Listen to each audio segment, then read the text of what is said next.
Hello guys, pag-usapan lang natin ang breaking news. Ayon kasi sa bali-balita, finally, Catherine Bernardo dinisplay tiyan para patunayan mali ang chikang buntis siya. Yan kasi ang mga kumakalat na bali-balita. Na alam niyo naman kasi, may ula umano kay Catherine Bernardo na mabubuntis siya. Pero ang ula kay Catherine Bernardo noon February pa. Ayon kasi sa ula, mabubuntis daw si Catherine Bernardo sa darating na Pebrero 2026 at magkakaroon siya ng anak na babae. At siyempre, hindi pa nila matukoy kung sino ang ama.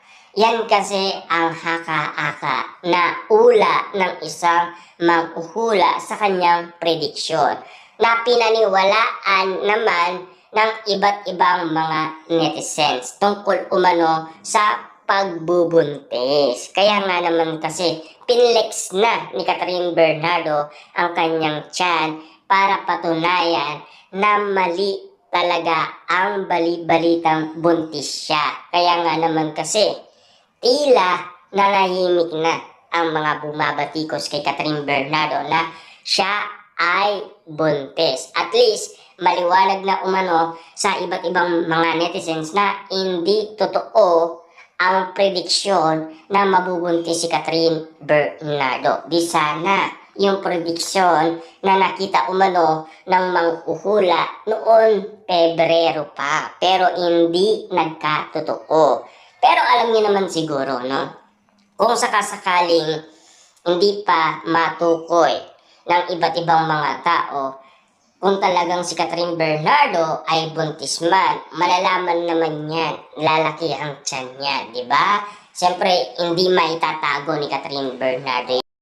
At least hindi nagkatotoo ang ula umano kay Catherine Bernardo. Kaya nga naman kasi, tigilan na ang isyong buntis umano si Catherine Bernardo. Na alam niyo naman siguro ang haka-haka noon pa man kay Daniel Padilla. Sinasabihan na buntis si Catherine Bernardo. Lalong-lalo na kay Alden Richard. Grabe nga naman kasi ang ugot ng iba't ibang mga netizens tungkol umano sa pagbubuntis ni Catherine Bernardo. Ngayon pala ay hindi naman katotohanan.